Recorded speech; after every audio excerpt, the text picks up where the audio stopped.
Rachel Soria, and today I'm going to be telling you a little bit about the Dominican Republic. Here's the flag. So if you guys ever wondered anything about Dominican Republic or anything about our culture or about the history, I'm here to tell you a little bit about that. So in 1492, Christopher Columbus discovered the island and named it Hispaniola. In 1697, the Treaty of Risc splits Hispaniola, so the western part goes to France and the eastern part goes to Spain. And then in 1822, his Haitian president, Jean-Pierre Bouillard, takes Santo Domingo. And then in 1844, Bouillard is overthrown and Santo Domingo declares its independence and becomes Dominican Republic.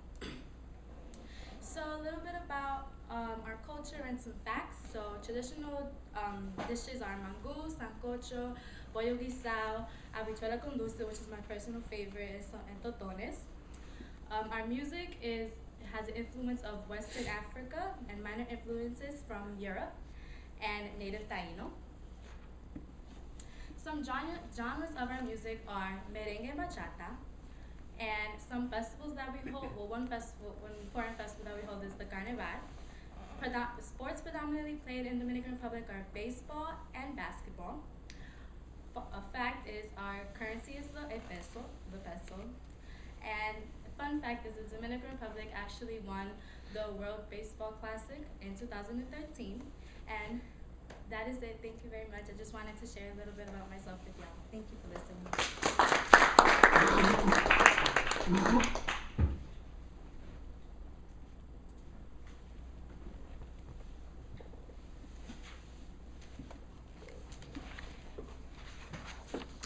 Nick.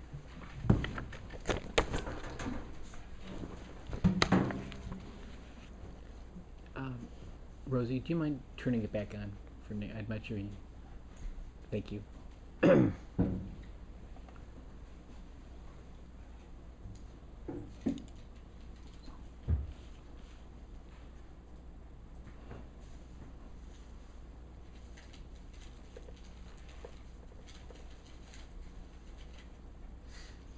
Hello everybody. Today I'm going to teach you how to very basically play guitar and read guitar tab music. So to start off, this is a guitar. Guitar has 6 strings. It has 27, anywhere from 21 to 27 frets, which are these spaces in between these melon notes here. So I'm going to teach you how to play these notes right here. So the first thing to know is you're going to want to read the guitar, the lines. There's 6 lines here. They represent the strings. You have to read them backwards. So the bottom one is the top one. That's the only thing that's really confusing about that. The numbers represent where you place your fingers. So this would be the 1st fret. So you place your finger on the 1st fret.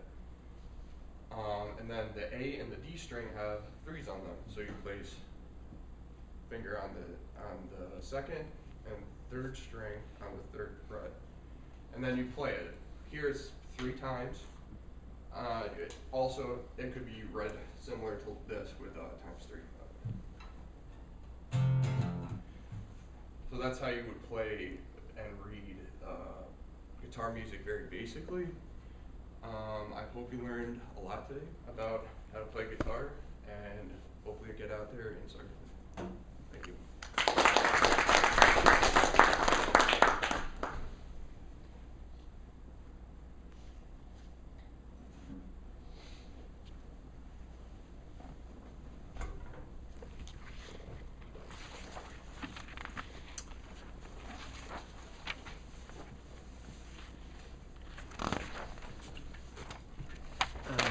Liam.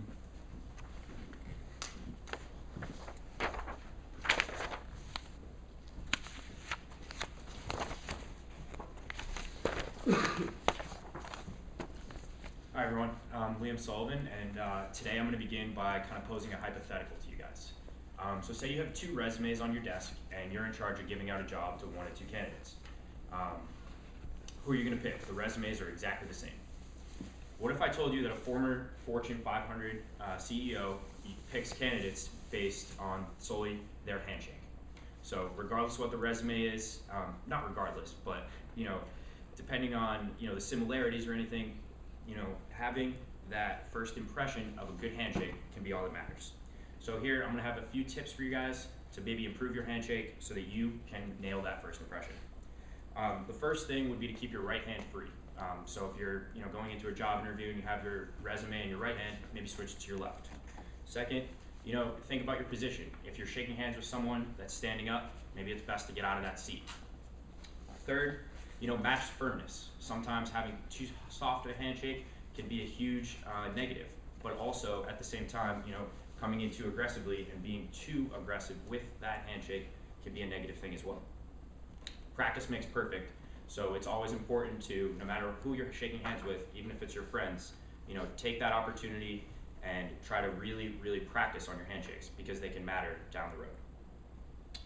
Most people make their first impression of someone in the first 5 seconds, so take that time, really nail that handshake, because you're in control of how you're perceived. Thank you.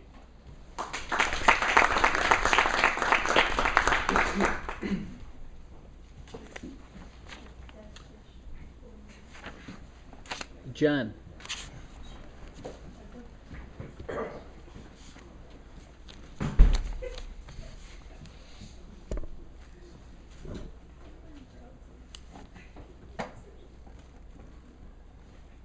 Hi guys, good evening everyone. I'm John Tomey and I'm here to talk to you about one of my favorite things in the world, the game of baseball. So how many of you here have been to a live game at a real ballpark? Okay, that's a good show of hands. How many of you actively watch a game on television or listen to it on the radio if you can? Not quite as many. So I'm gonna hopefully give you guys a few tips to maybe improve your viewing or listening experience when you can't be in one of the best places in the world, the baseball park, while the game's going on. So first, I encourage you all to do a little research into a few of the players on your team. I think the game of baseball has a lot of amazing characters in its sport, so figuring out why a certain player wears his number or that his dad was his high school coach can really bring a new element to the game. For those of you that are math-minded or into numbers, you really dive into the sabermetrics part of the game, which is the use of advanced statistics to tell the story of the game. Most television broadcasts now include those as standard products of the game cast. For the third, I think everyone should consider the mental side of the game a little bit more. One of my favorite experiences while watching a game is to get into the pitcher or batter's head and think, well, how's he about to approach this guy at the plate? What's this batter thinking down 2 strikes against the best closer in the game? There's some pretty interesting kind of storylines that emerge during the game. And finally, and one of my favorite, I think, that makes baseball one of the best sports to actually enjoy at home is find something to do while you're watching a game or listening to it. You can find a hobby, you can read a newspaper, and still catch the brilliance of the game. So I hope all of you can maybe pick one of these and enjoy a game, and hope to catch you at a game sometime.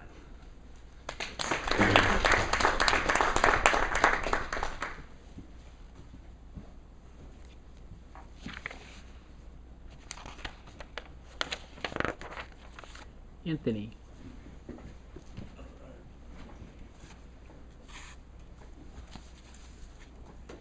All right. Good evening, Professor Wender. Good evening, class. My name is Anthony Vasquez, and I'm going to talk to you guys about Tom Brady and his significance to sports. Before I proceed, let me ask you guys a brief question. What is the ultimate goal in competition? Anybody can raise your hand. To win? Perfect. So why is Tom Brady significant? Because he's the ultimate winner in America's biggest sport. Interesting facts to know about him. He is a 5-time Super Bowl champion, which, as she had mentioned earlier, averages over 100 million viewers, which is outstanding to think about it. He is a record 7-time conference champion. He is a record 14-time division champion. And he has been to the Super Bowl more times in his 17-year career than 28 franchises have been in their entire existence. Consider that. One guy in 17 years has been to the Super Bowl championship, the chance to win America's biggest game, more than 28 franchises in probably 50 to 60 years of existence. That is outstanding. Back to what I was saying earlier, 17 years. 17 years, 7 appearances. That averages to about 2 to 3 years per appearance. And I think that's not only a model of winning, but that's a model of consistency. And consistency in sports is extremely rare. And just a little fun fact to kind of go back to this consistency aspect. Tom Brady is the only player from New England's first championship team in 2001 to still be playing. Not only that, but to still be the MVP, to still be the face that runs the place, to still be the star player. Once again, my name is Anthony Vasquez, and I hope you now understand why Tom Brady is so significant, because he is a winner. And winners go far in places.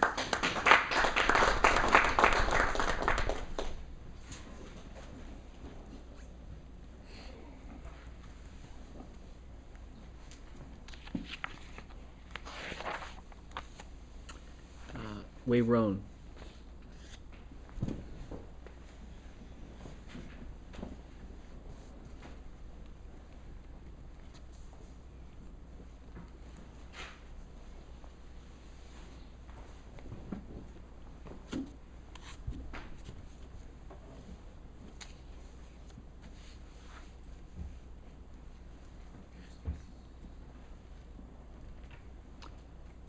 Thanks, Will.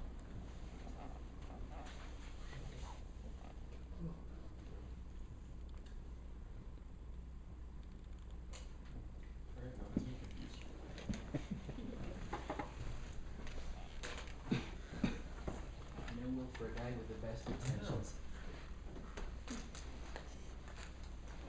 I'm assuming you're looking for best you want.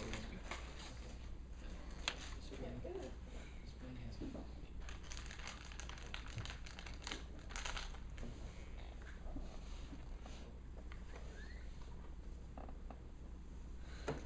I don't know if I think when they turn the thing off, it's got to reheat or whatever and then cool it up.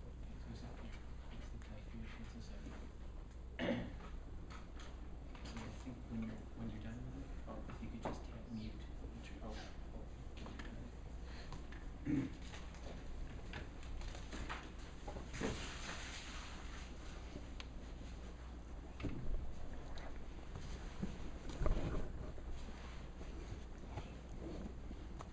So, good evening, everyone.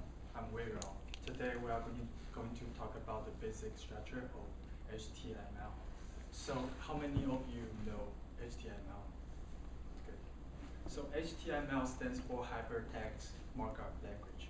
It is the standard language for creating website pages and web applications. Now, web browser can display different type of document. It's not just HTML. So the very first thing we have to tell the browser is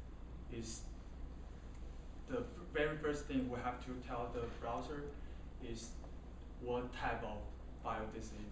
So we do that by using the doc type the declaration. And the first element is HTML element. So everything in document everything of our document will go between this element. And the next section is called the head section. In this section, it contains a lot of information about the page itself, such as the title of the page, and it can be used to identify the language of the page. And we can also make some references to other files here. And the body is the primary section of the web page, and it contains the content of web page.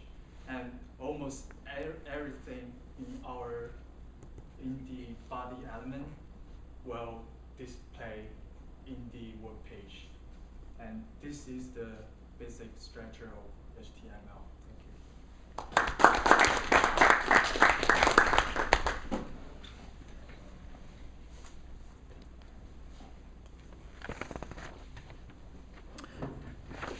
And one.